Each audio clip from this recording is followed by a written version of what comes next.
perspectives, gospel takes, gospel point of view, gospel takes, hearing from the collective, living and laughing and loving, praying for you. Gospel takes, gospel perspectives, gospel takes, gospel point of view, gospel takes, hearing from the collective, living and laughing and loving, praying for you.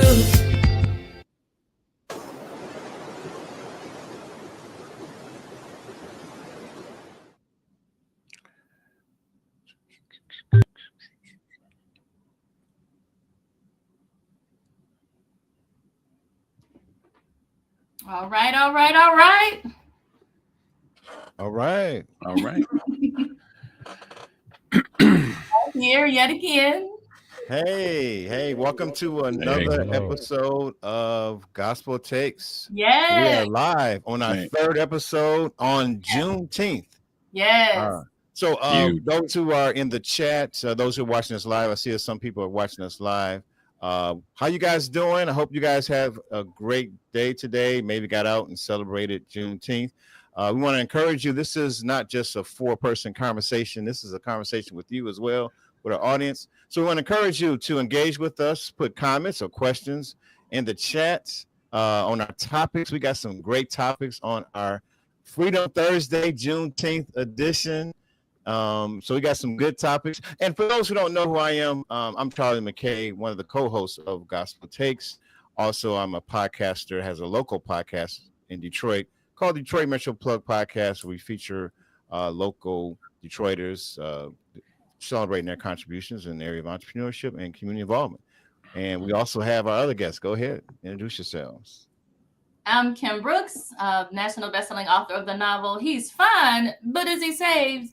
Its sequel, He's Saved, But Is He For Real? And other fiction novels, nonfiction novels. I mainly minister to singles. I've been doing it for a while. I create content, have live events, and I'm also executive producer along with Charlie of Gospel Takes. So we are so excited to have you guys here with us, and we're gonna have a great show lined up for you guys today. So, and if you want to connect with me, hit me in the description. You'll see all the links and stuff. So I'll keep it brief that way. And we have some other guests who would like to go next. Katie. All right, I guess I'll go. Good evening, everybody. It's so good to be here again. Missed you all last week, but I'm glad to be here today. I'm excited about the discussion today. And yes, happy Juneteenth. A lot of events happen today. And so it's been a pretty busy day. I think I attended like 5 events today, but wow. We're here. Yeah, so I'm glad to be here today. Awesome. That's great. Yeah, that's huge. Hey, guys, I'm Brother D, Praise Hallelujah Radio Show out of Philadelphia. Host of Praise Hallelujah Radio Show. Me and my wife, and we're syndicated, becoming over 7 states and also overseas in London and Paris. So awesome. Amen. Awesome. Looks like we got a few comments in the chat. They're giving shout outs here. We got thank you, Crystal Roper, right? She says, good evening, everyone. We also got Beverly. Good morning, Gospel Takes. Y'all showing out now. Yes, all right. We got the whole crew today, Miss Beverly. All right. We got Jackie Collins says, good evening, all. Okay, and then more comments are popping in. We got Prudence joining us. Hey, Prudence. She says, good evening, Prudence. Love your dog picture. That's awesome. Yeah. We have Crystal says, good evening, Pastor Kevin. Okay, it's a friend of Pastor Kevin. All right. So thank you guys who are watching us live in the chat. Again, we want you guys to participate in the conversation. Please like, share, and subscribe for those who are watching us. If you're finding value, you're blessed in what we're doing. Please like, share, and subscribe. All right, so let's get into it. We starting off with our first segment. The church announcements. Well, before that, we got the intro. Oh, yeah. The Father's Day. Yeah, I'm sorry. Thank you for keeping me online. No worries. Yeah. No worries. Yes. Yeah. So this is our icebreaker intro, what we've been up to. So Father's Day was this past Sunday. So how was everybody Father's Day? Would anybody do anything in particular? Yeah, we do have a couple fathers on with us. So, Brother Daryl, how did they treat you on Father's Day? Did they treat you right? Oh yeah. The kids always treat me well. Yeah. I love my babies, all three of them. Amen. Yeah, they take care of me. Remind me, are they sons, daughters? Remind me of the makeup of the children. 2 sons, a daughter, 3 daughters, 1 son. Oh no. I have Princess Jordan, my 6'1", my 6'1" daughter. Wow. Yeah, that's my baby. She thinks she's the queen of the house. And then we have Daryl II, and then we have Ethan Connor. Daryl is my guy who speaks Mandarin, and everything is Asian for him, and everything. And we have my Ethan Connor, he's trying to go overseas and do some missionary work and everything. I have to break some things down to him. I said, you just don't go off by yourself, my brother. Yeah. Yeah, he get a little money in his bank account. I think he can do what he want to do. I was like, whoa. I said, come on back. We got to talk. But it's all good, though. Awesome. Mm-hmm. Awesome. What about you, Charlie? Oh, yeah. I had awesome Father's Day. For those who don't know, I have 3 children. My daughter, the youngest, is 19. She finished her first semester in college, Western. So shout out to that. I have a 21-year-old son and a 23-year-old son. So Sunday we went to church all together, and then we went to lunch afterwards. Had a great time. It was always a gift to spend time with my kids. They're at a stage where I'd say they're grownish. They're trying to figure, their life out, and they're living their best life. So I gotta force time with them. Yeah, they're trying to, Well, when they get to be the 20s and stuff, I mean, I know for my nephew, it's like I communicate with him through social media. Yeah. I'm like, wait a minute, we're the same area, but they be doing their own thing. So shout out to the young people. And how did you spend it, Katie? Is your dad with us or? No, my father's not here, but every year my grandmother takes my uncles out to dinner. So we go to this Korean restaurant in Southfield. Wow. Every year. Oh, okay. Where they bring all the meats to the table and you cook it yourself. So my grandmother treats us every year. Is that hibachi? Is that called something? No, it's called CO Korean. CO. Oh, okay. Yeah. So it's pretty interesting. Wow. Yeah. So she treats us out. So we do this every year. It was a beautiful day this Father's Day too. Yeah. So as you guys know, my dad is in Tennessee. I'm excited because his Father's Day and his birthday are a week apart. So he'll be 88 this Sunday. So God is good. And he gets up, he works in his shed. He still drives, but me and my sister are shouting and thanking God because we wanted him to retire the keys. But thankfully, he couldn't find them. He couldn't find what he needed to renew his license. So we were like, thank you, Jesus, because he was trying to renew his license. Oh, wow. He's had a little bumps, hitting little stuff here and there. I'm like, Dad, you're 80. But he, still wants his independence or whatever. But he had a good Father's Day. I sent him a nice card. It was, he likes to mow the lawn on his tractor trailer, and he'll mow other people's lawns. And so I found this card.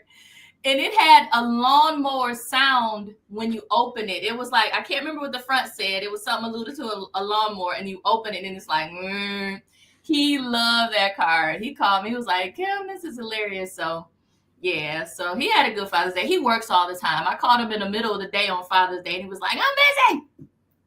So then he called me back when he got the card, and it's like, I got the card. So I'm used to it. I'm used to the bipolar, I guess. But, I know he loves me, but he works. When he works, he works. So, yeah. Yep. Wow. Kim jacking Dad up today, ain't she? I was with her. Y'all know how I'm calling you on Father's Day. You yelling at me. Like, wait a minute. Wow. Dad, it's about me. It really is. It's about me calling you on Father's Day. Yeah. Oh man. So, Wow. Yeah. so now for the next, before we go to the other part too, is Juneteenth. Yes. We're celebrating Juneteenth. So what are we doing? What have we done, and what does it mean to us? That was the other part. Remember, Charlie, the other part for Juneteenth. Okay. Yeah. You want me to go into the holiday, like the origins, or we do that during church announcements? Oh, we can do that now. Okay. Who wants to share like some of the origin of Juneteenth? I got a little brief thing I can read off real quick. Got it. But we'll let the professor do it. I'm not the professor. Anyways, again, happy Father's Day to all those who are watching who are fathers, and happy Juneteenth. So Juneteenth is celebrated on June 19th. It commemorates the end of slavery in the United States. It marks the day in 1865 when Union troops arrived in Galveston, Texas, and announced freedom for enslaved people. 2.5 years after the Emancipation Proclamation was signed. Also known as Freedom Day, Emancipation Day, or Black Independence Day, Juneteenth has evolved into a celebration of African American culture, resilience, and progress. Often features parades, music, food, educational events, and church services. In 2021, Juneteenth was officially recognized as a federal holiday. Amen. That's some good stuff. What I love about that is because wasn't it until Galveston that they made the announcement, because where like the slaves were already free for how long? They were like free for, was it a couple of years or something? Yeah, over 2 years. Yeah. Isn't that crazy? And nobody told them officially. But they left it up to the South to tell them. And if I'm your oppressor, why would I tell you? Well, the South, they lost. So because they represented the Confederacy.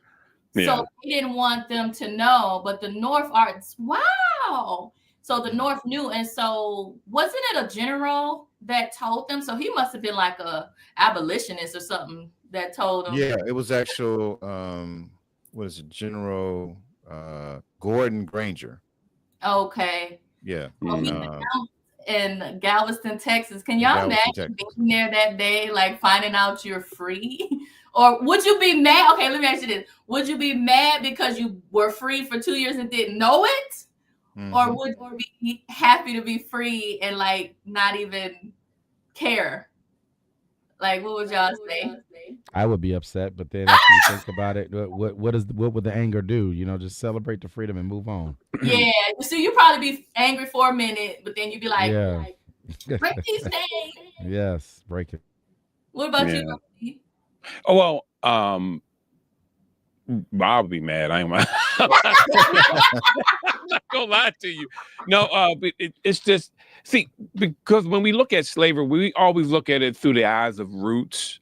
You know, we don't look at not the movie. You talking about the movie Roots? Yeah, I'm just saying we look at things through the eyes of what's ever in front of us sometimes. And got it. But the fact that people really were being violated, sold, whipped, separated, right in front of you, having slaves fight till they was both either one was unalive. All these heinous things that were done. And so when I think of it, that's what angers me, because it's like the North just let it keep on rolling. And so that's why I say there's no difference than the North than the South, but because they was really free for money, but I'll leave that alone. Well, yeah, I mean, I've heard about that context too. Context. Yeah. the North was mad because they had free labor in the South. Yeah. And they wanted their money. So, and Abraham, and Lincoln wrote, he said, I wouldn't have freed those nice people if, because he really sided with the Union. He really wanted things to remain like they were. And these are documents. So God bless his heart. Yeah. And I often say it was 1865. And wasn't that when we had those letters? So I always have a joke sometimes. And when I comment on certain things online and I talk about, hey, 400 years is up. Get that joke. Yeah. From the Willie Lynch. I don't know if y'all that might be a little bit much. We might be too sad. Yeah, it's still. letters. Still, They nah. said 400 years is the time where we would be asleep, focusing on division, whether it's complexion, the field, the house, and all that.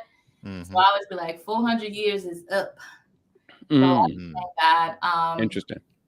that we're waking up. So I wanted to also ask if you could share in a couple of minutes what Juneteenth represents to you. For me, briefly, it just means freedom. Freedom and honoring our ancestors, and just thanking God and looking at every opportunity as a result of all the blood, sweat, and tears and the lives that were lost and all that they went through, looking at it like as a blessing and an opportunity to pursue, whatever God has put in your heart. And not have limitations that you said. You may run into some things along the way, but you're still free to pursue. So to me, it represents that freedom. So what about you guys? What does Juneteenth mean to you?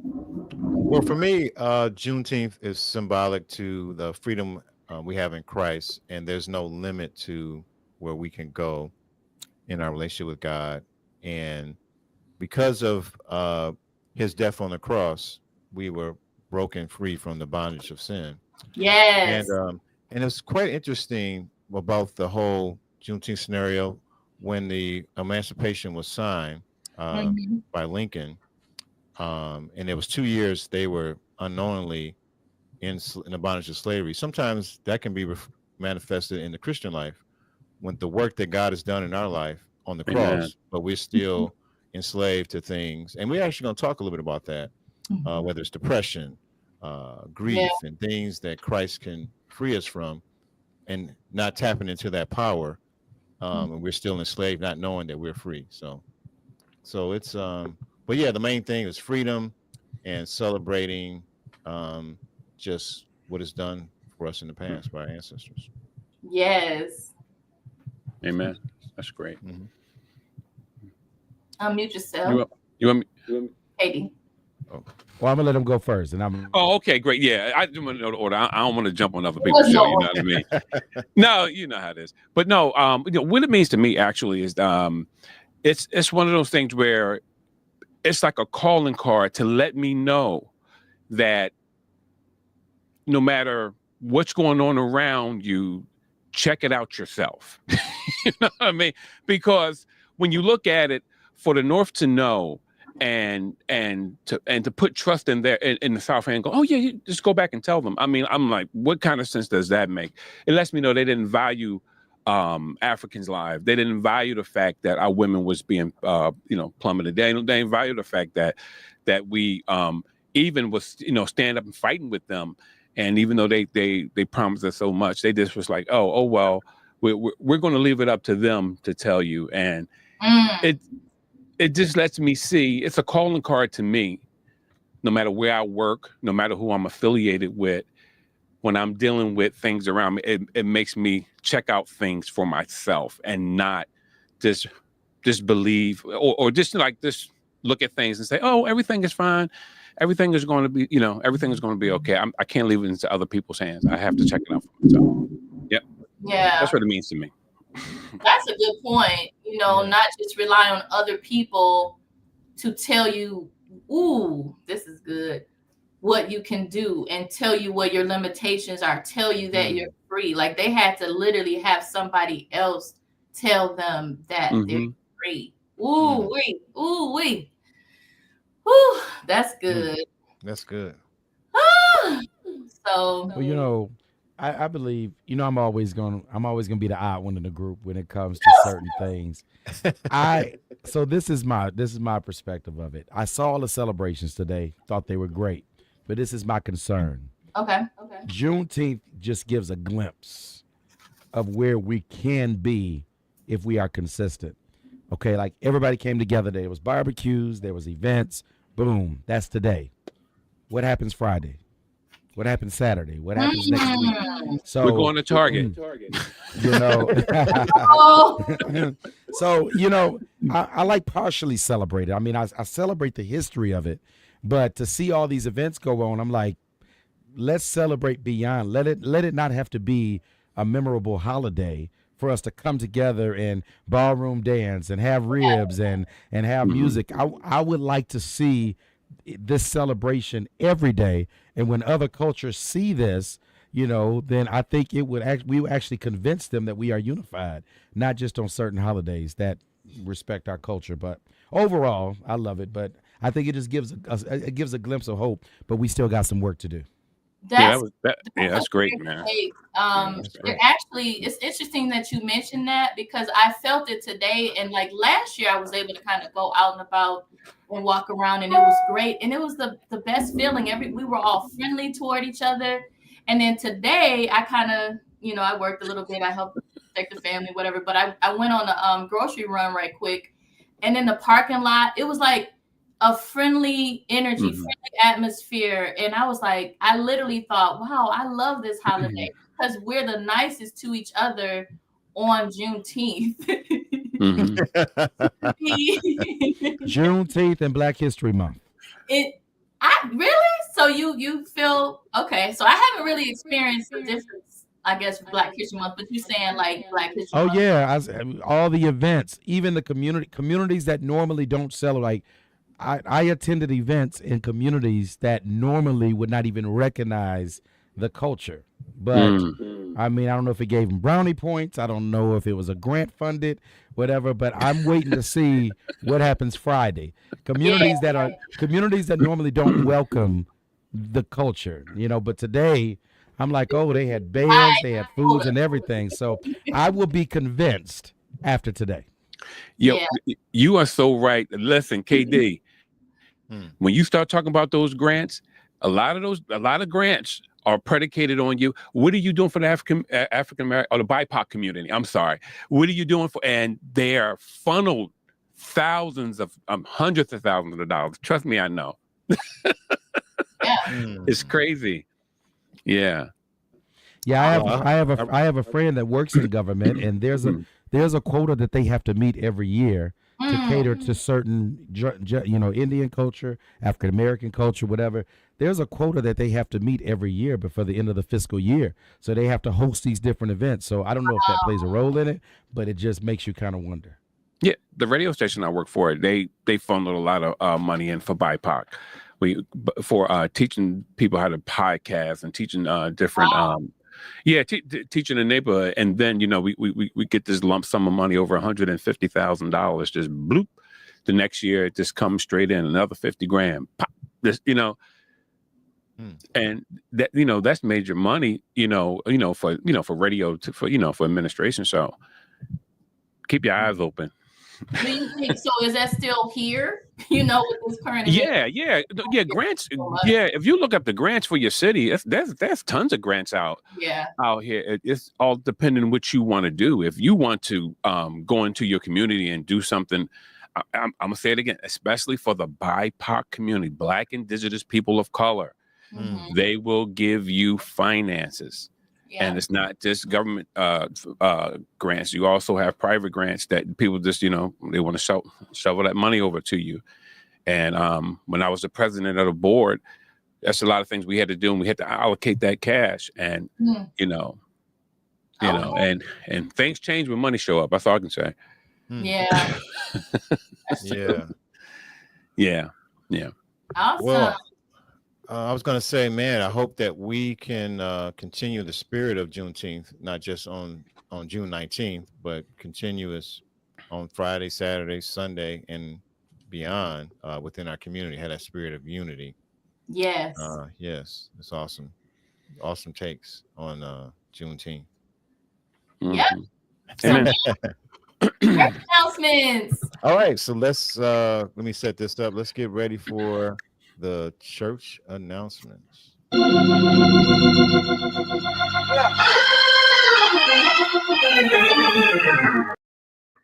All right, so let me add this slide here. Let's see, is it on here? Oh, there we go. All right, so church announcements for today is our Juneteenth edition announcement. So I'm going to highlight some events that happened today and some that will be happening over the weekend. For those who don't know, former President Joe Brighton today went to the Rady Chapel AME Church in Galveston. This is the place where it was announced that the slaves were free at this historic church. So they're doing an Emancipation Weekend, that whole weekend, with several events. Also in Streetport, Louisiana, they have their annual festival that kicks off Juneteenth called Let the Good Times Roll. So that's a major event in Streetport. Also in the nation's capital, there was a Juneteenth National Parade and Music Festival. So those highlight the national. It was so many events going on. These touches, and also I know Brother D he's from Philly, but from us in the Detroit area, there was a unique event. It was a combination of it's an organization called Black Tech Saturdays, and they joined in, linked up with the church, a prominent church in Detroit. What is it? Greater Grace Temple. Yes. It's called Juneteenth Digital Opportunity Bible Study. They bring in tech and to the church and talking about how experiencing freedom and exploring technology and opportunities there in the tech space. So that was a unique event. But there were several events both across the country and your local areas. I do encourage people to definitely search, Google. There's still events going on Friday, Saturday, and Sunday. It was so many events to highlight. There's networking events, music festivals, special things at the museums, whether it's African American museums, your local libraries. So there was several events. So that is the highlight of our church announcements. So in the words of Bernice Jenkins, govern yourself accordingly. Great. Awesome. So I wanted to share why we are blessed today with the full house of the co-hosts. I know the first session we had Katie with us, and then the second one was Brother D. So for this one, we have all of them on because we wanted to highlight something that is happening this month, which is Black Men's Mental Health Awareness Month. And so for this edition of Gospel Takes, we're going to honor that, and we're going to discuss that, and we're going to dive right in. But that's at the end, right, Charlie? Yeah, that was at the end. Okay. Yes. So Okay. so stay tuned for that. Stay tuned. Yes. I just wanted to share in case people were wondering, like, wow, this is a full house here. So yes. yeah, definitely wanted to give that plug. So stay on, grab something to drink, but definitely stay on because we're gonna deep dive into that. Yes. All right, so that's a good lead up to our next segment. The pews are talking. So you guys ready to get into this one? Let's go. All right, let's do it.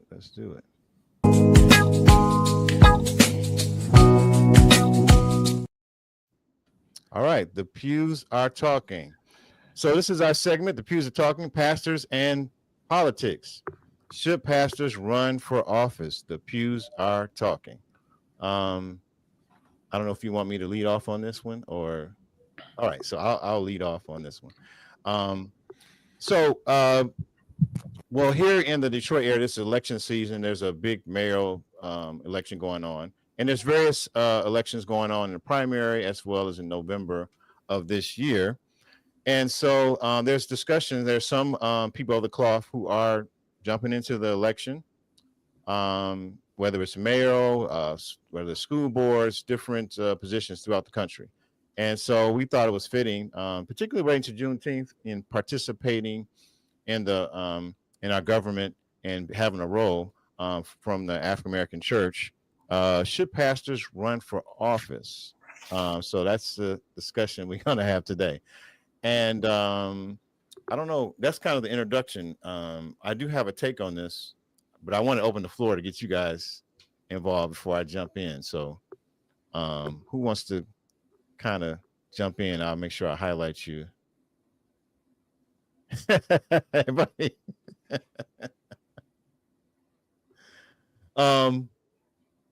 Well, I can start off if nobody wants to jump in on this subject. You start off. Trust me, I'm gonna jump in. Okay, all right. So I'm gonna start off. So let me just do this real quick here. All right.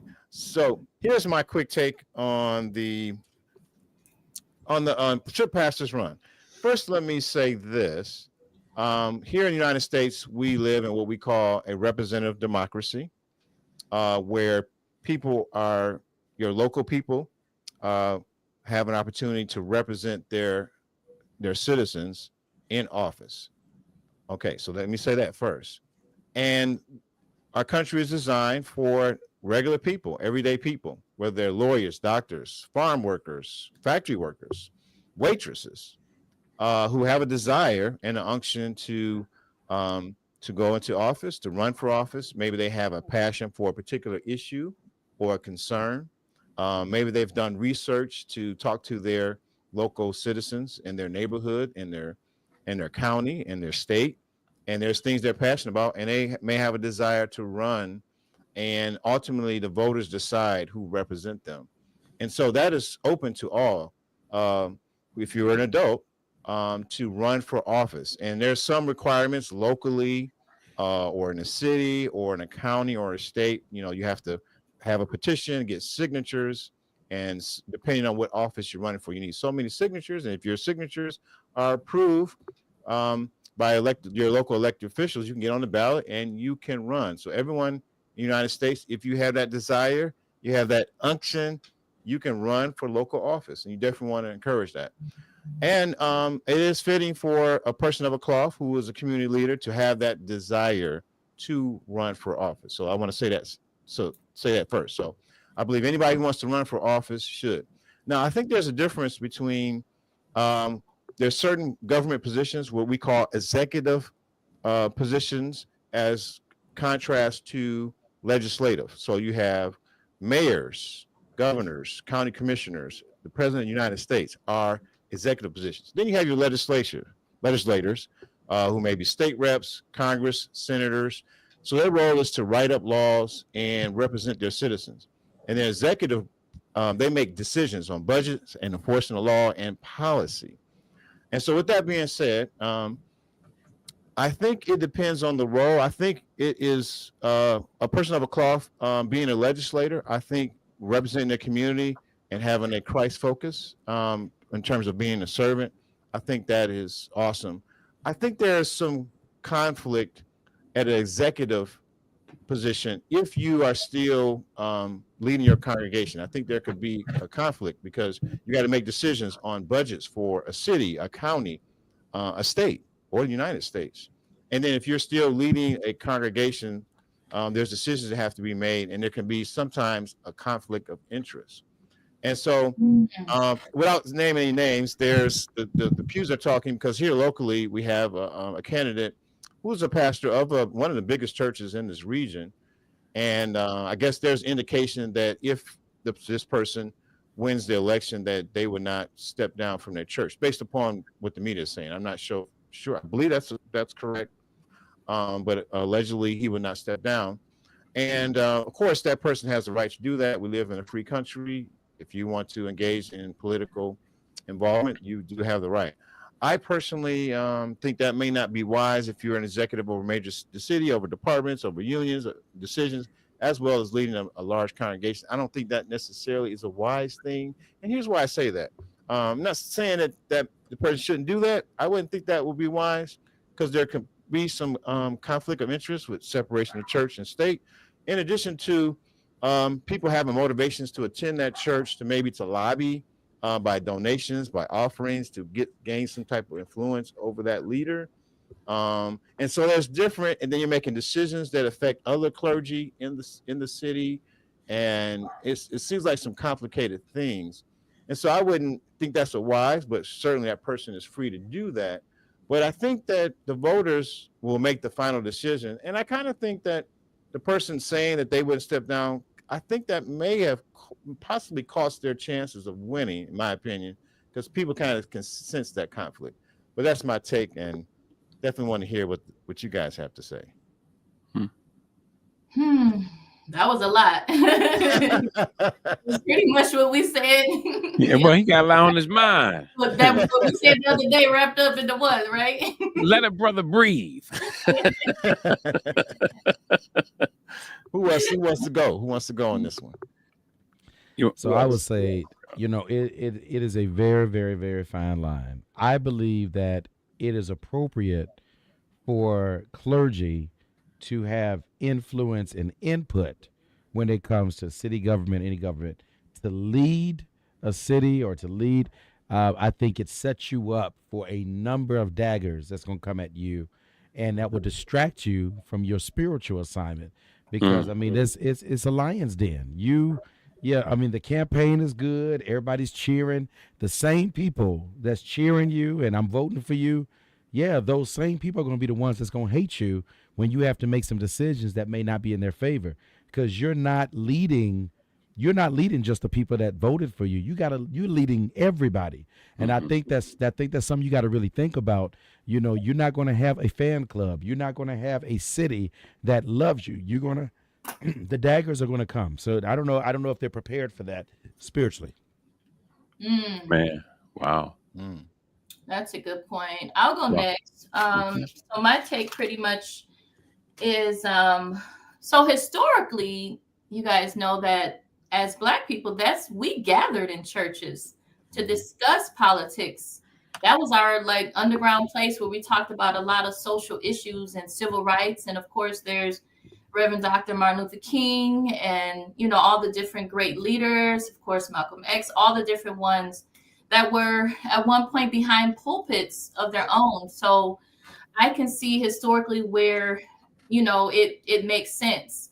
I guess the concern that I have, like Charlie mentioned, when it comes to the separation of church and state, I did look that up because a lot of people get confused. They think it means you can't mention religion, government in the church, or you can't, they make it really loose. But really, for separation of church and state, it says its goal is to keep religious. Actually, I'm going to look it up because I can't read my own notes here. My handwriting is horrible. Okay, where to go? Okay, well, I lost everybody. Sorry, technical difficulties. All right, separation of church and state is a principle that aims to keep religious institutions and government institutions distinct and independent from each other. It's not just about preventing government from establishing a state religion. So you can't say this state is this religion, but it's also about protecting religious freedom by ensuring that the government does not interfere with how individuals practice their faith. And it says it's rooted in the First Amendment, which is the Establishment Clause and the Free Exercise Clause. So it's about keeping our religious freedom. So I feel it is possible to have the independence where the church is in its function, religious purposes, feeding the sheep, and then the government politics has its functions, like Charlie was describing about the different ways.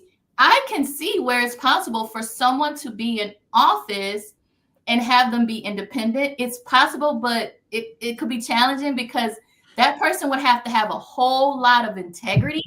Because like Charlie was saying, like we were saying the other day, there's a lot of influence that will come from the outside into the church that may want you to lobby their cause.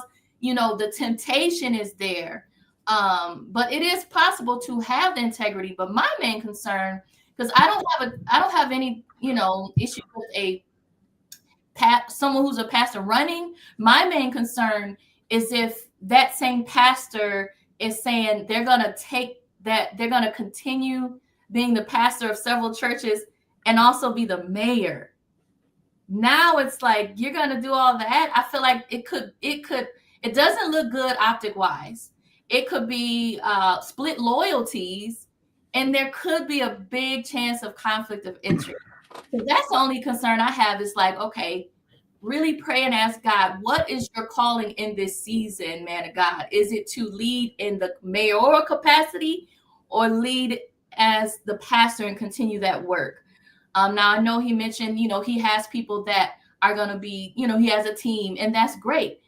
Maybe for a few years, his team run the church, because the church that he's at, he's not the founder of it. So like they had him years ago, he was for several years. I don't know how many, but it's been over like 20 years. So maybe just let them know for this season, I'm going to be the mayor, but doing it all, that's concerning to me. Yes, it's just concerning to me. And that's my take. What's yours? We got some comments. Yes, we got some comments. Cynthia Young says, I feel religion and politics should be kept separate. Okay. Thank you, Cynthia, for that comment and supporting our show. Yes. Awesome. Okay. Awesome. All right. Who haven't we heard from yet? Brother D. Okay, Brother D, you up next. What's your take? Sure. Okay, here it is. Here, let's do this. All right. So bring it on. I know, right? No, so when I look at it, I said, who better than to serve people and to display God but a pastor or a man of God? Mm-hmm. So what I would like to use Joseph as my example. Can it be done? Joseph, he was a citizen of Egypt, but he also was a practicing Jew. Okay, even though it was prior to the law, nevertheless, he still kept the things of God, and God used him strategically to say, "Hey, I'm going to keep you people fed. I'm going to keep you people, from falling, and your nation from falling." A lot of times when we look at this, I think people are looking at it from, oh, are you going to do everything that the church wants you to do? This has to do with human rights. Whether you are someone who's heterosexual, someone who is in the LGBTQ, everyone has the right, a human right. And I think that's what Christians fall off at. They say, "Oh, you're giving money to them. They can do X, Y, and Z under the law. Render unto Caesar what belongs to Caesar." My thing is just that is that we have to understand that we have a call to do what? To serve the Lord. And when Jesus was healing some people who were when in Mark chapter 4, it said everyone came to Jesus's door, and the whole city came. Now, everyone who came, Jesus healed them all. Now, in that midst, everybody wasn't doing right. In that midst, everybody wasn't following the Torah. A lot of people, the blood covers. God will heal, deliver. That don't mean they're saved, but it does mean that we have a mandate. We have a mandate to serve. So who better to serve, to me, in my eyes, but a man of God, to show what? To show the exploits of God, to show the wisdom of God to all people. And we're so worried about, oh, is he going to do this for the community on this side? Is he going to do this for the community on the left side or right side? Listen, when you're in public office, you have a job to do. If someone hired me to flip burgers, I'm there to flip burgers. Don't get me wrong. I'm going to share Christ with my coworkers, but I have a job to do. And my job is to serve people, not to look at people like, oh, I'm not going to do this for these people over there. If I do this over here, if money come in, I can't, I'm going to hold it back from these people over here. No, this is a public servant's job. I'm serving the public. I'm not serving just the church. I'm serving the public. And when Jesus fed people, when Jesus was feeding, a lot of times they don't ask you, oh, are you saved? Well, did John baptize you? They didn't ask all that. They just sunrise on the just and the unjust. But we get so caught up in self sometimes. We're so selfish as Christians. We're like, well, are you gonna vote for this? People, you can vote for Barack. You can vote for you can vote for Trump. Everybody worrying about who you gonna vote for. You gonna do? I'm like, look, are you gonna serve God no matter where you stand? If you are gonna vote for him, stand up for God in the midst of it. I can vote for Barack, but guess what? When it comes to certain things, hey, buddy, hey, look, no golden parachutes for people. Make sure you take care of the Black community. Make sure you're taking care of your minorities. Make sure things are fair. Make sure things are equal. And that's why I think Christians miss it at. We're so concerned of looking the part to say, I look this way to these people. But God really wants us to be a servant to people that we show kindness, then people can be pulled in. But if we keep worrying about legislation, why not? We see what Trump do. Trump does whatever he wants to do, and nobody questions it. We worry about the church. The church has to do what it has to do, and you get in those positions. You serve the people, but no, do you violate the principles and the mandates of God? No. But what do? You do it to the best of your ability and serve. And I think that a pastor can do it as long as he ain't handle mega church, or he had, like the personnel under him who can handle the people within the congregation if he's not there. As long as you have your cell groups and your pastoral staff, you can do it. Yeah, but I do think he can. Yeah, so that's what I wanted to ask you, Brother D, as you were sharing, and that was a great take. I wanted to ask you, do you feel that a pastor can do both? Be the pastor and be the mayor at the same time? At the same time? Yeah. Yeah, I think that he could do both. It's all predicated on how everything is set up in your church. If you're one of those pastors who want to do everything, you got a key ring the size of a basketball, then no, you can't do it because you're too fixated on doing everything.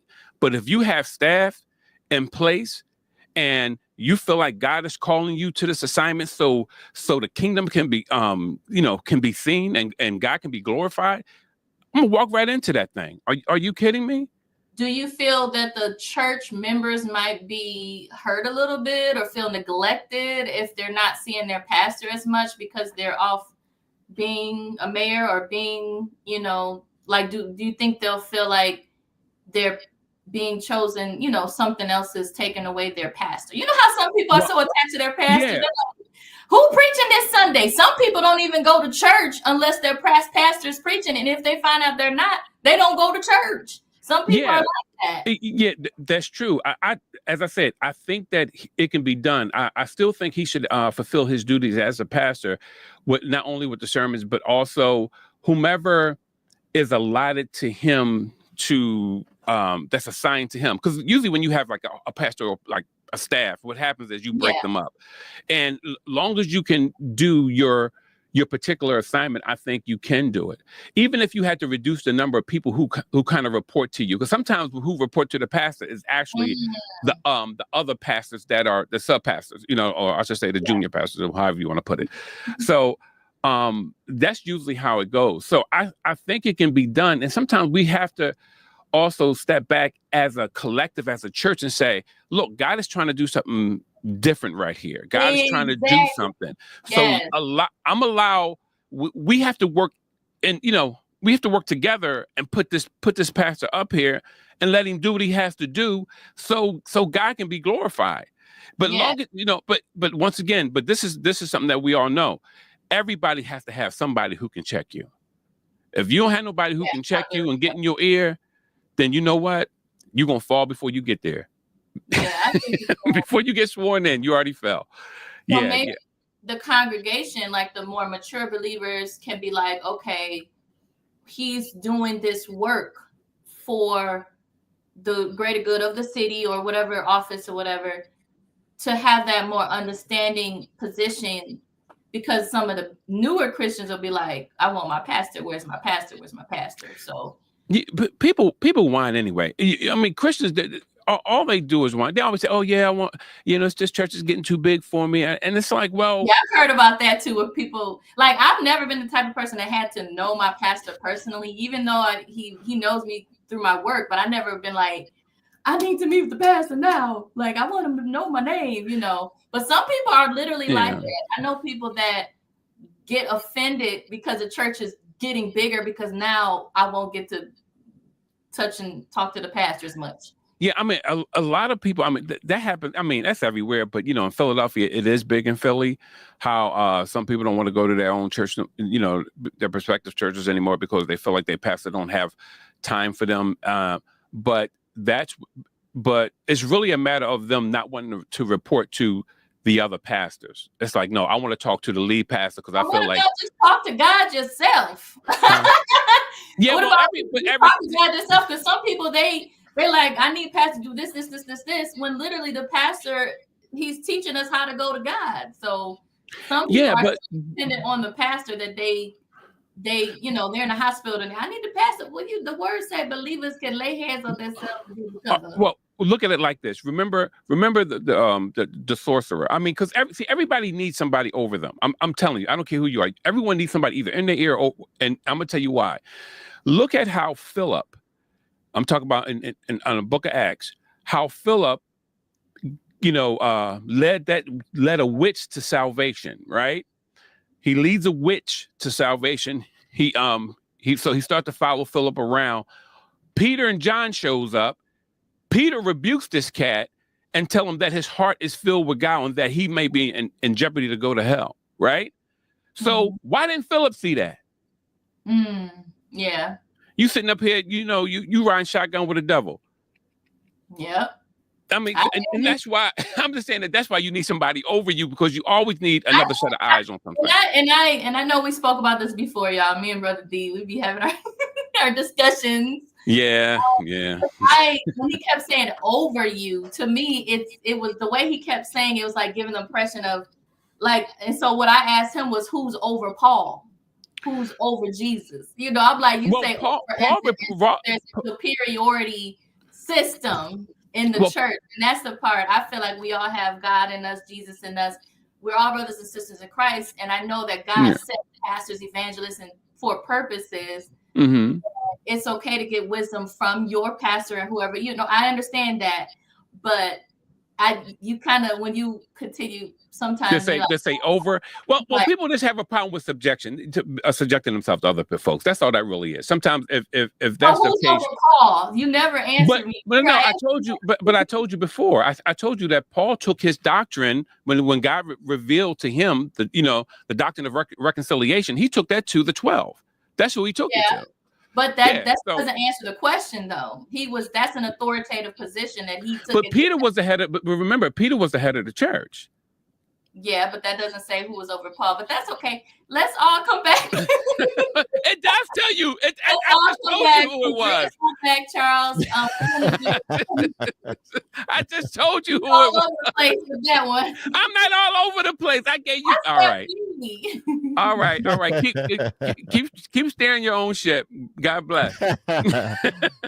All right, I love it. I love the different takes. We hear about having where faith, culture, and conversation comes together, and we shared our views on pastors in office. So I like what Brother D said. Hey, honor your call, be a person of integrity.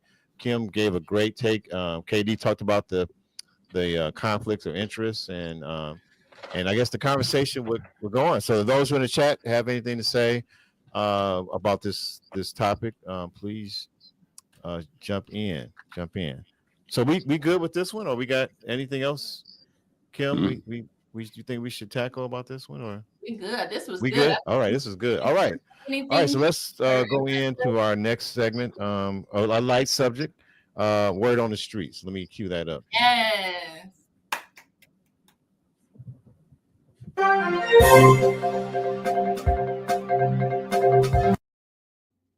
All right, so word on the street, the cultural impact of the film Love Jones. So recently, this film was honored and recognized at a Black Film Festival, and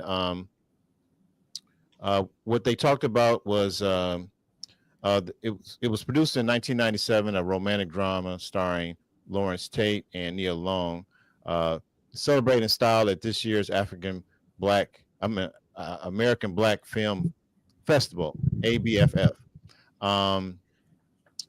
Hosted, there was a panel hosted on the festival's gala panel, remembering the Love Jones. Event featured intimate conversation with Long and Tate. They discussed the film's legacy, shared behind the scenes anecdotes, and reflected on its deep cultural resonance. And so that was celebrated. So we're going to talk a little bit about that now.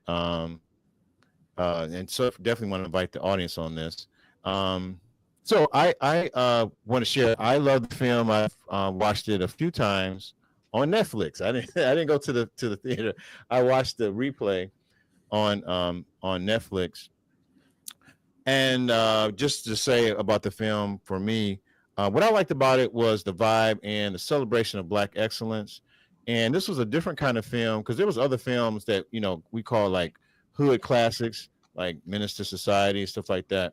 But what I liked about this film was all the characters had, just regular jobs. I think Lawrence Tate's character, he was like a curator, a photographer.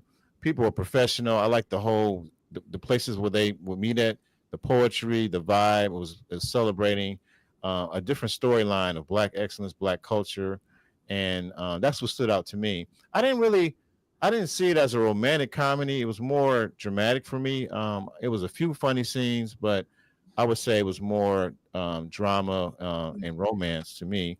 But it's definitely a celebration of Black culture and one of my favorites to reference. So that's pretty much all I have to say about that. What do you guys have to say? I just want to, number one, talk about how good they look. I mean, look at the picture. Can we show the picture? Oh, yeah, sure. Let me show the They picture. have not aged. Look, Yes. look at the before and after. That's literally when they won the American Black Film Festival. They had the honor. They look great. You can say Black don't crack, especially when you're melanated. Let me stop. Let me stop. Black don't crack. Black don't crack. But no, they look great. And yeah, so the movie came out in 1997. Ooh, that was a while ago. Mm-hmm. 27 years ago. I went to see it in the movies back then. And it was very refreshing because I love a good romantic movie, whether it's a romantic comedy, anything with a love plot in there. I loved it. And actually, I was kind of researching as well regarding it. And that's what it was, Charlie. Like you said, it was the fact that they were in their 20s, they were middle class, and they were sharing their love story as, two creatives and how the different challenges, snap it up in the poetry and all that, the stuff that we can relate to. And during that time, it was like the burgeoning era of Black romantic movies, or as we say, showing Black love on screen, because there were a lot of the Minister Societies and a lot of the movies like that were more on the violent side or the other, showing different sides. But when Love Jones came, it's almost like, remember when LL Cool J came out with I Need Love in the middle rap? It was almost like that's how Love Jones impacted culture. Cinematic world. So I thought it was great.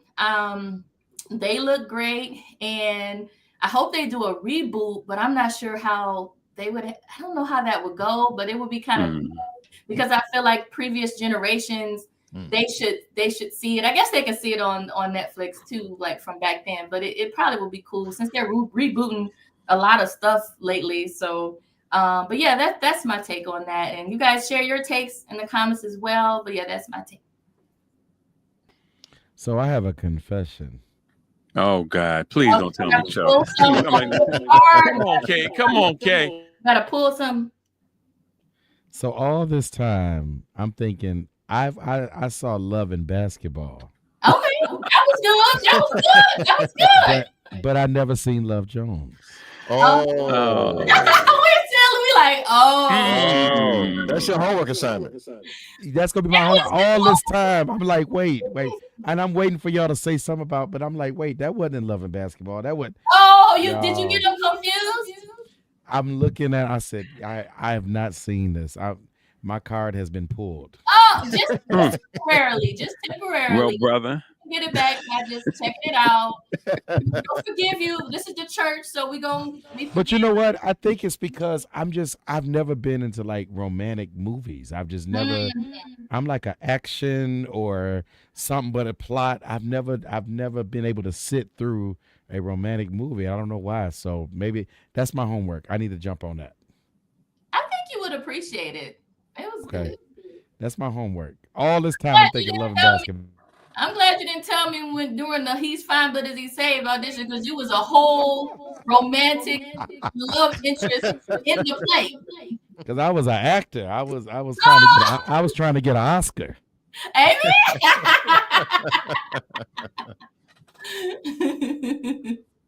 Wow. Other D? Yo, no, I loved it. I'm a sappy dude. Even though I love action, I love a great love story, and I love to see Black love. I really do. Just the fact that they gave hope to normal everyday people, photographer, they're in the arts, just falling in love. I find you beautiful. You know what I mean? I can't be away from you. My heart is beating. All those little things that make us, make love so sweet when we first come together. And just to see them, just having a love Jones for each other, you know what I mean? And for like the man, I'm not making this woman chase me all around the place, that I'm really into her. And the fact that they found each other as beautiful, and they were friends. That friendship that was formed out of it. And the fact that they also, they butted heads. These are normal everyday life things. It's not based on, you bought me lunch, you bought this for me, you did that for me, but I truly enjoy you. So I love Jones. I have a thing for Black cinema. Yeah. All things Black. No, I'm playing. But no, I'm joking. But it was beautiful. It was beautiful. That's how young love is, Isn't it? In your 20s, you're just, oh, I love him. Oh, I love her. Oh. Yeah, you don't see nothing when you're in love, don't you? Bubble gum. Oh, I love this. I remember when I was 6 years old, a little boy bought me red berets. I was like, oh, I love. And then my favorite color was red, just because of the red berets. But yeah, I thought it was good. And I wanted to mention, when you said Love Jones, I had looked it up on Wiktionary. So the movie became an actual phrase, Love Jones. And then remember, it was the Method Man and Mary Mary, they did the song. He was like, I gotta love Jones for you and your skin tone. Yeah. No, man. That's the edited version. So yeah. Yeah, it's so cool because, I just to show us, and it's so much that is missing in love when it comes to, like the phone call, staying up at night, wondering, you wake up one, and, they don't went out, you don't know, and you're like, man, she's supposed to call me at 8, and your heart is always pounding. A lot of people in this era, they just miss so much when it comes to love. And I just sometimes like, man, you guys are gypped. I remember falling asleep on the phone. Remember that? Like falling asleep on the phone with your man. I remember cell phones. I found out that cell phones only last like 4 hours, because back in the day, I used to find somebody like, we going to sleep on the phone. You wake up, you'd be like, the service is out because it's been over 4 hours. But yeah, I remember, falling asleep on the phone, stuff like that. So that's all I wanted to say. Amen.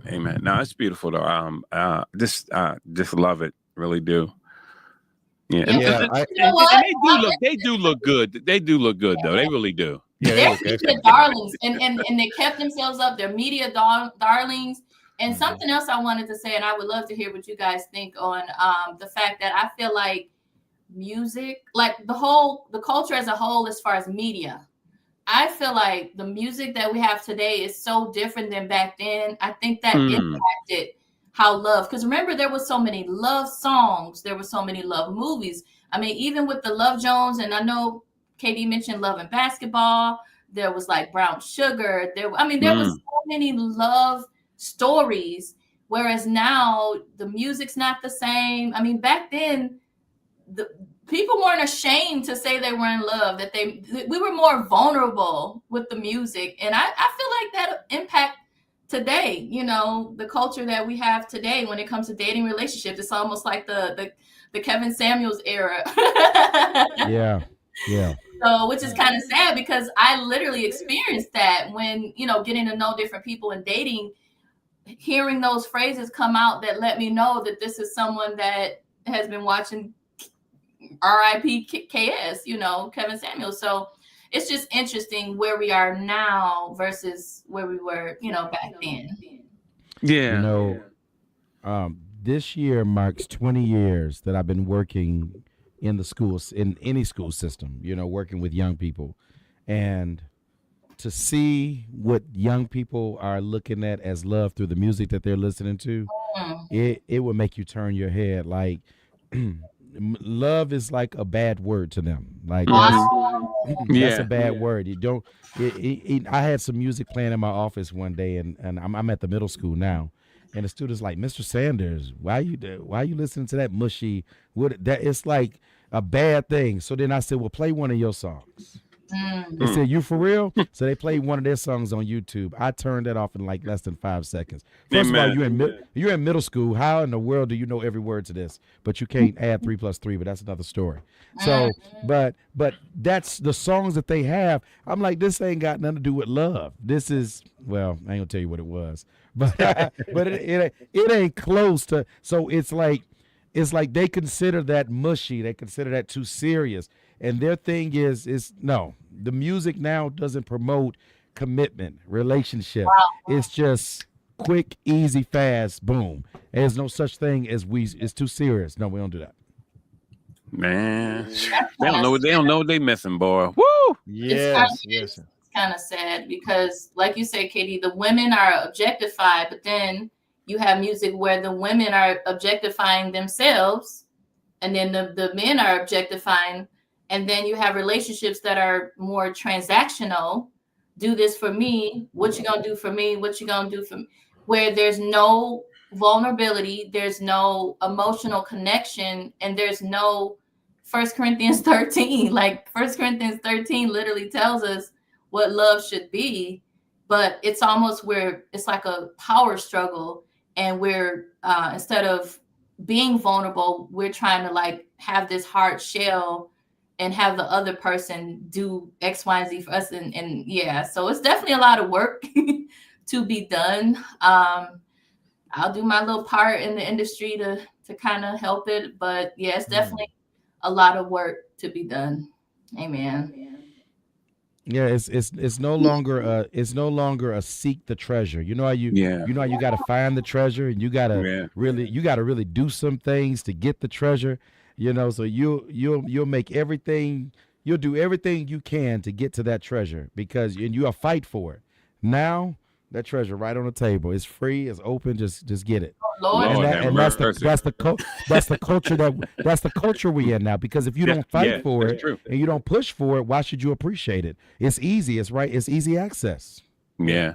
Like the late great Tupac said, I don't want it if it's that easy. Lord have mercy. That's something. Wow. Yeah. I'm glad they highlighted this film, and hopefully it'll introduce to a new audience, and maybe young people can see what a different version of love and relationships and the ups and downs, and see a different visual that can impact them. Amen. Yes. All right. Jones, baby. Hey, all right. Shout out to Lawrence Tate, Nia Long. All right, so you ready for our final segment? You guys ready for our final segment? Let's rock and roll. All right.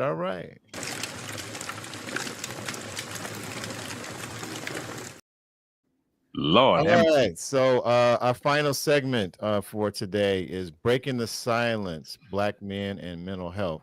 As Kim had talked about in the opening of our show, June is Men's Mental Health Month, and we're going to talk about mental health, and she's going to be kind of leading this discussion and asking us, this panel of men here, some questions as it relates to mental health. And I do have a video to show that kind of helps set the tone. Yes. This is a video of Tyrese on the Breakfast Club and just sharing his struggles with grief and divorce and the things he's going through.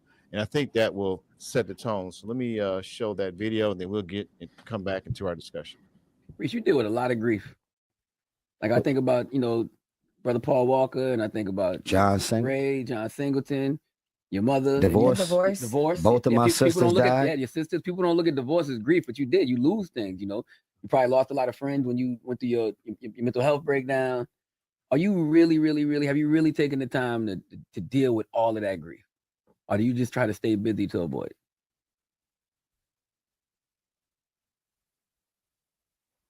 I'm doing the best I can with every 24 hours I get. That's it. Get some tissue from brother. No, I don't need no tissue. Black men cry. That's right. Every 24 hours I get, I'm doing the best I can.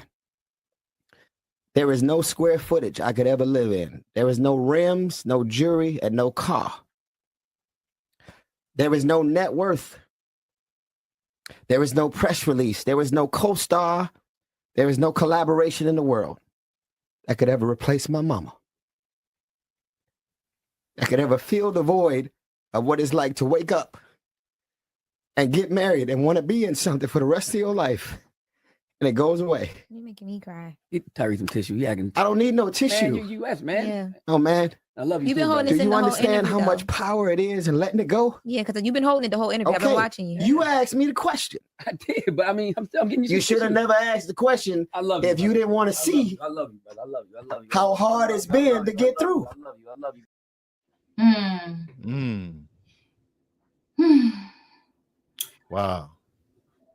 So let's first react to that, and then I'll go on to the questions I have for you guys. So who would like to first react to that? I see transparency, but I still see a lot of pain. Yeah. I see a lot of pain. I mean, I appreciate the opening up, but even if you notice, just them saying, "Hey, let me give you some tissue," whatever. It's like I saw some. I don't know. I felt something right there. I felt something like do you? I don't know. I saw a wall right there. There was Like, a lot of resistance. It seemed like. yeah, resistance to be consoled, to be comforted. So I'm like, whoa, what was triggered? Like something was triggered to where that came out. And that, yes, that came from an emotional place. And I'm glad, don't get me wrong, I'm glad that it came out. But I saw some layers. I'm like, whoa, how much more is going to come out of that? Yeah. Yeah. I thought he was saying more like the resistance was because he was saying black men cry. So in other words, don't give me tissue, let the tears fall. Yeah. And let me be visible. That's how I took it. Like he was resisting them trying to hold back his emotion and his tears. And even when Charlemagne went to hug him, it was almost like he was resisting the hug. Like, dude, I don't need your consoling. I just need to release. And I can understand that because I do feel like tears are a form of release. And it was a moment. And even at the end when he was like, you asked me where I was at, so I'm giving you a transparent answer. So don't try to hold me back. Don't try to, even though we know that his intentions were pure, he was just trying to be polite and offer him tissues, acknowledging his tears. But I think Tyrese was just like, no, let me cry. Let me let it out. Let me process it my own way. But like Katie said, I do feel like it was almost like resistance from assistance or resistance from comforting, which is different. It's like, it's not a, go ahead. That has been common, especially with our black men. It is common to be consoled, to be comforted, to be loved. It's like, oh no, I'm good. Don't hug me. No, it's okay. And that's something that I even tell even the young men on my caseload. I say those two words, it's okay. Whatever it is, but they don't hear that. Like you can tear that wall. You don't have to have the army tank with you every time. Let somebody love on you. Let somebody hug you. So that's a common thing right now. Wow. Brother D? Yeah. Oh, yeah. I definitely feel like, just looking at him, what he's going through, because he's definitely is still going through this, and he wants to. At the same time, he's like the poster child, but he also don't want to allow anybody to pour into him. So it's like he's like in the middle with it, and you have to find that spot, in yourself to say, I'm allow this person to do this. My brother, I'm the huggy brother. I'm the brother who hug all my nieces and nephews. I hug everybody, even my friends, my male friends. You can tell them I'm nothing shaky, nothing, but I would kiss my friends on the cheek. My male friend. I know y'all gonna like what are you doing, right? No, I do. I'm just kind of emotional like that. I love my friends. You know what I mean? I love my brothers, and sometimes my I'm gonna say which one out of my 7 brothers, but his arms just be at his side when I'm hugging him. He doesn't hug me back. And so I find it funny, but I know there's power in hugging people. There's power in there, and it's breaking those walls down, regardless how my ego may feel, how stupid I may feel, or how it may look. But I know that my brother needs that. I know that Tyrese, he needs that. He needs someone to talk to process that, because when family members are gone, you can't, those words, you can't get them back. You can't relive it. So he definitely needs someone. And true, when it comes to Black men, we need that, because we're always on stage, no matter where we are. We have to be the ones who pay for the dinner. We have to have the best. We have to have the cleanest sneaks on. We have to have the best car. Everything is best. And it's like, so when you're always on stage, it's like, well, when is the spotlight not shining? Because some people just like to say, oh, he's, but because if you're not doing something great, people are like, he nothing but a bum Negro. That's what they call it. I'm using Negro, but you know what I'm talking about. And that's how folks look at you. Even if you got a big car and you're a preacher, he a thief. It's always something. We're always under the spotlight, no matter what. And I know a lot of women saying, well, we are too, but we're not talking about y'all right now.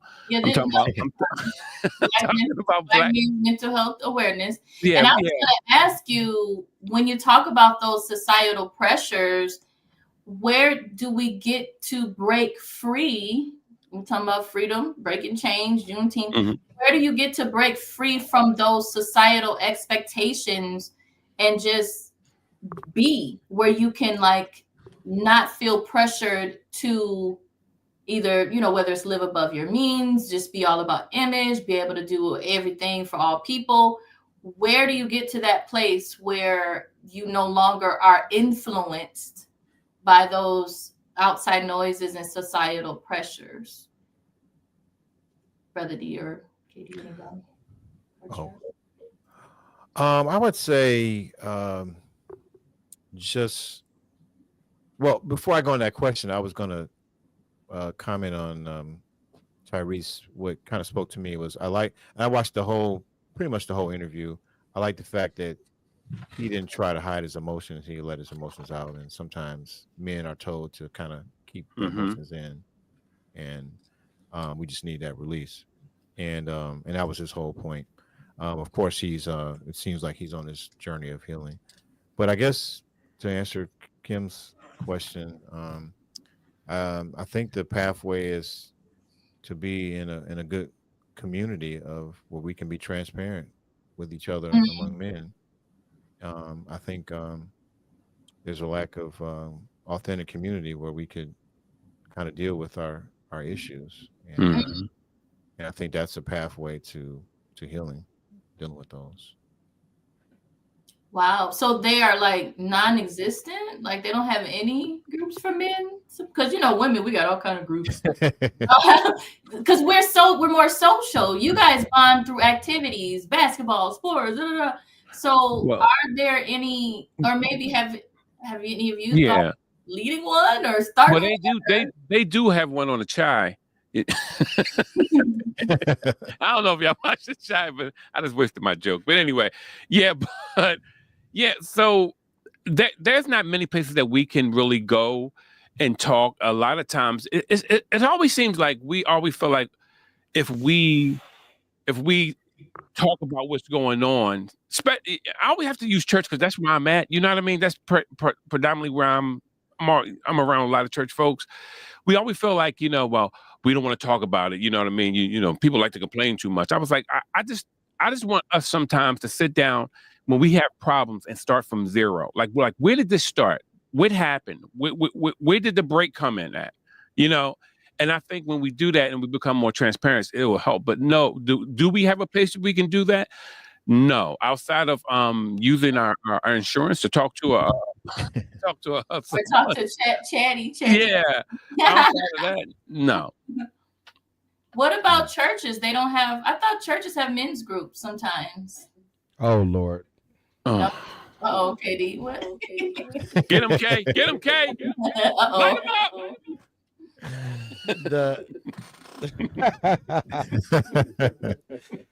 Oh Lord, the men's groups that I am aware of and those that I've even been a part of. Forget that there's no such thing as transparency. There's no such thing as keeping it real. You know, when I get with a group of men in the church, I don't want to talk about Moses parting the Red Sea. Thank you. I don't want to talk about. I don't want to talk about David. I don't want to talk about Greek, Hebrew. I want to hear none of that.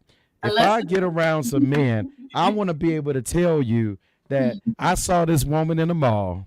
Exactly. And my eyes flickered a little bit, and she gave me her number, and I was sitting at home bored, and boom, you know, I want to be able to talk about that. Went through the phone. You know, I want to be able to talk. I want to be able to take the religious hat off, and I want to be able to say what's up instead of I'm blessed and highly favored. I want to hear all that. You know, I want to hear none of that. And so I am not the best fan of the men's church groups that I've been exposed to, because if that were the case, most of the struggles and the scandals that are happening in the church are with the men. So how do you have all these men groups, but the men are at the top of the line of the drug addictions, the mental struggles, the sexual struggles? I mean, come on. It's like, what are y'all doing? Y'all put the grill out and have some ribs and chicken and talk about whatever, you know, but ain't nobody being helped and nobody's being healed. So are we having real men conversations to where we embracing each other's differences? And, you know, so I've had my experiences with it. And so it makes you just want to create your own men's group outside of the church. Yeah, it's real, because when people first come into Christ, I mean, pardon what I'm about to say, but people like, oh, dude, you know, I'm in here now. You know, things are different. I'm committed to Christ. How do I stop masturbating? You know, how do I get myself straight when I'm dealing with these, you know, people still knocking on my door at night, you know, and not only that, then there's the fact of how some of the very predators that we're dealing with, as Kay was saying, is right in, you know, it's wheat and tear right in the church, you know, you know what I mean? And a lot of times, you know, as you said, I don't want to, sometimes I just want to, I need somebody to talk to, you know what I mean? I need somebody to tell me how to be a man. I need somebody to tell me how to set up my, you know, my 401k, how to get, you know, my life insurance, how do I get, you know, how do I buy my first car? Just don't tell me there's plans out there. There's things out there for you. Where's out there? Where's it at? Tell me, can you give me a geographical location so I can go there? Walk with me to these places and help me get these things. Thank God I had my dad to do that with me. My dad bought me my first car, and I thank God for that. But everybody, that's not everybody. You know what I mean? That's not, you know, just because it happened for me doesn't mean that it happened for everyone. You know, and sometimes some of these cats out here, they take, you know, they 17, 18 years old, taking care of families, having to work and pitch in. And they, you know, they don't understand, you know, things they have to go, you know, this life, dealing with things, dealing with people on the job. So there's a lot of things that that men have to deal with, and they don't know how to process it. Yeah. And I believe there's also there's a generational barrier. I ain't gonna say a cultural barrier. There's a generational barrier, because I remember maybe 16 years ago, I ain't gonna say the church name, but I was serving as the associate pastor at the church, and I was able to get about 21 young men together. We had pizza, and we had a circle, and I'm like, and it was growing. It was getting so big. And the pastor at the time was like, well, you know, number one, they're not members of the church. Number two, and we're spending our money and we want to become members. He says, well, from moving forward, we're going to send our deacons to be a part of the circle. Oh. So, of course, I'm not going to be disrespectful about it. So I'm like, okay, the deacons come to the meeting, and they wanted to do devotion before the group meeting. Huh? Like, who does that? These are young high school men from the streets, ain't been to church, whatever. When I say it went from 25 to 3. Wow. Three people. I was broken. I was those they never stepped foot back in that church because there was a generational divide of we gonna still bring it. And the men didn't want to hear their realness. They wanted them to be saved and members of the church and all that. And so there's a divide, generational divide that hinders our younger men from even embracing that. Wow, that's heavy. And then thank you guys for sharing that. And when Brother D was mentioning about not having the guidance, the direction, the fellowship, and like you guys were saying, a place of vulnerability, it reminds me how other cultures have a rites of passage at different age levels for the men as far as into adulthood and manhood. And there are like expectations that come with those, rites of passage, and like they're taught things. And then as we know in the Black community, over 70% of the homes do not have that father present. So now you have men that don't have that guidance from their own blood in the form of a father. And then from what you guys are saying, the church, the men's group for the church is more like a mask where you have to be have an image, and it's not being real and vulnerable. So hopefully maybe some church leaders are watching this episode and kind of can take what you guys said and really work on that, because and then at the same time, y'all, you're the ones that's marrying the Christian woman who's looking for a leader at home. Yeah. So now we have a home being led by someone who hasn't been guided, so they don't know how to lead 100%. And now there's friction. It's like a battle because the woman may not trust his leadership, but he may not have ever had the guidance. Exactly. So it's very critical and crucial. Not everybody has siblings and male role models and all that. It just sounds like it's so critical and crucial to have that community amongst the men, so you can be vulnerable. But it takes a lot. Charles, did you want to add anything? Oh yeah, I'm glad we sparked this conversation about community, and that is something that a lot of men are yearning for. We call authentic community. I like what Katie shared about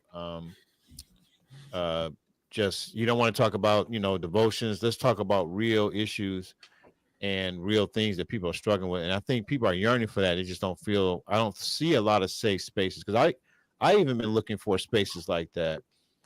And I remember it was a church that I was considering joining, and they had like an information meeting about the church, and they had a list of all their ministries. And I noticed what was missing was the men's group.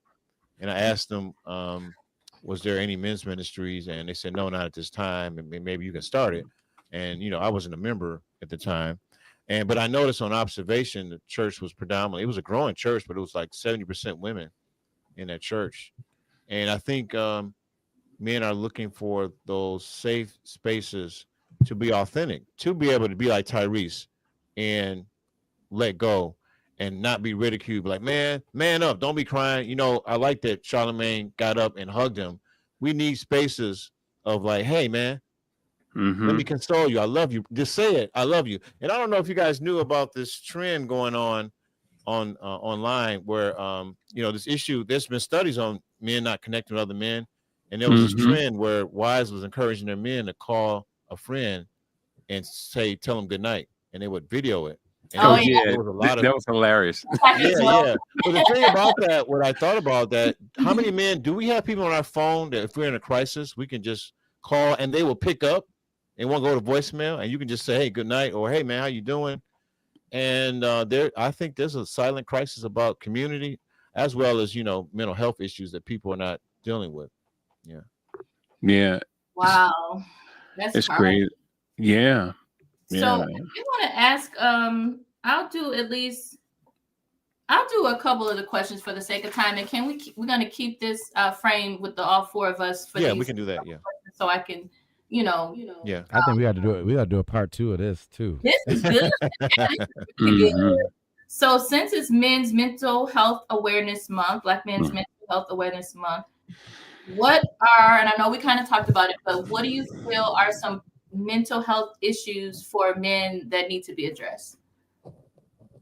Or what are some mental health issues if you want to be general? You can either be general or specific. It's up to you. Katie? I would say something that I dealt with for years was depression and anxiety. Mhm. Like I was on medication for like 6 years Jesus. for anxiety, you know, and I put myself in therapy.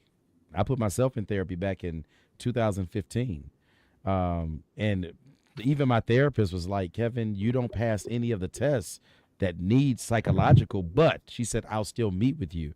And so, yeah, you know, that needs to be, and I would even say therapy itself. Yes. Men do not go to therapy. Can you share that story you shared the other day on the pre-production call?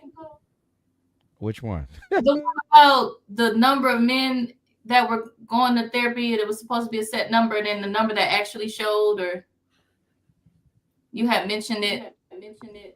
Okay, I probably forgot the exact numbers, but I do know that, you know, me working for the company that I work for, the numbers that come in, the number of men that are actually engaging in therapy was very low, and the numbers for women was high. You know, now watch this, but then culturally, and we just actually had a meeting last week about this, that more Caucasian men, the percentage for Caucasian men attending therapy was like 87%. African American men, it was like 30%. Could it be Now, exposure to the concept of therapy being more encouraged in white homes than black homes? We say I think it was how we were raised. What happens in this house stays in this house. You don't talk about what happens out of here. And I mean, I hate to say this, but you know, I love my family, but I'm looking, I might as well just go ahead and say it. When I look at me and I look at the other males in my family of the same age frame, they're either in prison, or they're mentally in a terrible place. I'm glad that I made the decision because we all were raised under that mindset. Keep it in. Don't talk about it. And guess what? When they got of age, it came out at the wrong time, at the wrong places, and now I'm writing them in prison. That's real. I was playing with them on the playground when we were little. Now I'm writing them in prison as an adult. That's crazy. Well, you know, thank you for your transparency and sharing that. That's powerful. You know, Kim, something I had to get over like that. Not like that, but it's something simple. Like, you know, y'all know I'm tall. I'm 6'4", and when you're tall and you're black, I work in the finance department. It's 5 black people. Everybody else don't look like us, right? So when I get on the elevator at night, you know, people are the same people I ate lunch with earlier, you know, in the same lunchroom. They're clutching their purse, and when you're big, I always have to find a way of like tall and, you know, to make them laugh, or it's like you're always performing. You have to say something funny, break the ice, and make them feel comfortable. You're always making somebody else feel comfortable and at ease. While you're the one who's really being targeted because you know. I'm like, well, what I'm gonna do? Take your little $5 out your purse, you know, you know what I mean? And just throw my whole 20 years away on this job for your $5? No, but you know. And having to deal with that. And I remember it was so funny. Me and my buddy Latif Pender, we both came to the same conclusion. I'm tired of making white people feel comfortable. If you're afraid of me when I get on the elevator, that's your problem. You know exactly who I am. We all work in the same place. You've seen me for years. I'm tired of making folk feel comfortable just because I'm tall. And I really don't think it's because I'm tall. You know what I mean? It's just you know, and you have to deal with this thing where I could be having a rotten day, but I have to make you feel comfortable. I could be, you know, at odds with my wife about something, but I got to come in here and tap dance for you. And I remember the day he and I called each other the same day. and we both came to the same conclusion the same day. And I was, I was like, man, that was God giving me a confirmation. This is over. You know what I mean? If you don't feel comfortable, me getting on the elevator, late at night, or you see me, and I don't care. That's your problem to deal with. But those are things that we have to deal with. Always having to acquiesce, always have to having the big smile and everything like that. And I was just like, no, that's over. And this is, keep in mind, this is like 8 years ago. This was not no long time ago. Like I was some young buck, this about 8 to 10 years ago.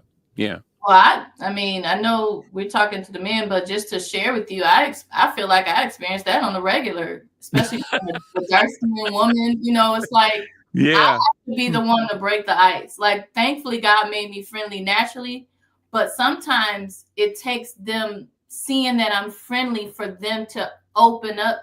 Exactly. They don't know if I'm the angry Black woman or if I'm the nice one. And it's weird because you never want to feel like you going into a place and someone looks at you, just based off the color of your skin, and you're like, you don't understand. So the reason I'm sharing my take as a woman is I wish as a community that we would recognize that we all have similar struggles. Yes. That we will lean into each other with these struggles instead of trying to compete with each other about our struggles, or say, well, you don't understand, I'm a Black man. Well, you don't understand, I'm a Black woman. We're Black out here. Like Steve Harvey said, we Black out here, period. Mm-hmm. And I just wish we would just lean in. But no, that was powerful, what you shared, Brother D and KD. And Charlie, what would you like to add to that as far as what mental health means to you and what mental health? Oh, yeah. What I like to add, what mental health means to me is just the importance of self-care. And I like what I appreciate, KD, for your transparency, sharing about your own issues with anxiety and seeking out help. And even in my life, I've been to therapy as well. So self-care, it's okay to go reach out and talk to someone. If you see the signs where you're feeling signs of burnout, tired, thinking lack of self-confidence, just negative thoughts, it's important to talk to someone, but also to create an environment where you're getting rest. You're having a good diet. Not saying you got to be 100% perfect all the time. Diet, rest, some form of activity where you recharge, whether it's working out, walking, sitting on the beach. Studies have shown just engaging in nature, going to a park, looking at trees, putting your feet on the grass. These are things that can help you in your self-care and make sure you're strong mentally. And of course, being in fellowship in church, I think personally helps me, and finding those authentic, safe spaces where you can be yourself. That's awesome. And Charlie, I'm so thankful because you actually answered the question I had, and I'm just going to let that answer be the answer. Okay. No, you're fine because, for the sake of time, I'm like, you went right into what does self-care look like for men. And so I appreciate you sharing those tips. And I'm also a big proponent of therapy as well. And I pray more men would go, or at least be open to going, and knowing that it's there to help and not just to bring out old business and all that. And then to your point, Charlie, I feel like when you mentioned about church and finding community, I pray that the men will pray and ask God to show them their Jonathan. So you know how David and Jonathan had that best friend relationship, that close-knit relationship? I remember the church I attended for 18 years. Thankfully, I was blessed. I had equal number of male friends as women friends, and we would fellowship and have fun. And one particular friend of mine, Lou, I'll say the name, Llewellyn, he always said that his friend AJ was like his Jonathan. And during that season of church, now he's, gone on, he's moved to Texas, married with a wonderful son. I still consider him my brother in Christ. And that was they had that close-knit bonding relationship. And so that's my prayer. The word of God says he that hath friends must show themselves friendly. So I just pray that in honor of mental health history month, that more men will seek out actively and proactively seek out communities, seek out those relationships, seek God, and seek therapy. So, because we all need it. I've had it too. I mean, I go periodically still, healing from some childhood things and some other things. So, yeah. Amen. Does anyone want to add any final thoughts to this conversation on Black men and mental health? Because I thought it was great. I thought it covered a lot. Anybody have? No, I just want our men to be free. Just to it's okay to be who you are. It really is okay. So that's what I would just add. And I want to encourage men too, especially men that are dating and looking for a wife. And I've said this on my Bible study before. Uh-oh. You know what to make a deal, Brother D. Proverbs 31. The King Lemuel's mama told him what to look for in a wife, what qualities to look for. Read that and starting in verse 10, the whole and believe God for that woman. And the last thing I want to encourage the men is there is a woman for you who will accept you for you based on who you are and not just on what you can do for them.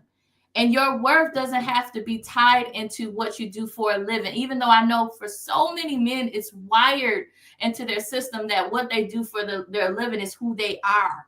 And it's just not true. It's like you have value and worth in being a man of God, a man of integrity, a loyal person, all those good qualities. And the woman God has for you is going to see and appreciate those things and accept you. And yeah, you may want to do things for here and there to show your appreciation, but it's not going to be the whole crux of the relationship. It's not going to be, she's not going to, I'm not talking to you because you didn't get me. It's not going to be transactional. So yeah, do that. That was great, Kim. That really was. Oh, for real, Brother D. Yeah. In my heart, my shanana. That is good. All right, so Charlie, wherever you want to take us, because this is the wrap up of this segment. Okay. So well, this was a great show. I want to encourage everyone to like, share, subscribe. You've been blessed by what we're doing. If you have questions that you want or topics for us to address, we can also have you anonymous. You can email those questions at gospeltakestv@gmail.com. That's gospeltakestv@gmail.com. And if you're blessed, please consider donating to our show. You can donate through Cash App and also through PayPal and Zelle. And there's links in our description as well. You can, we've been showing you throughout the show. So encourage us, bless us. Everyone have a good Thursday. We'll be here next week with some where faith, culture, and conversation will come together. So that's it. So everyone have a good night. Have a good night. Good night, guys. Good night. Thanks for watching Gospel Takes, where faith meets culture with bold, Christ-centered perspective. We keep it real, react to what's viral, dive deep into the conversations shaping the church today. Whether it's church trends, cultural hot topics, or powerful testimonies, our goal is to glorify God. Got a question you want us to answer on the show? Email us at gospeltakestv@gmail.com. Your question could be featured in our weekly Q&A segment. And if you've been blessed by this content, consider supporting the show. You can give through Cash App at $Gospel Takes or send via Zelle or PayPal to gospeltakestv@gmail.com. Until next time, stay rooted, stay real, and keep God first.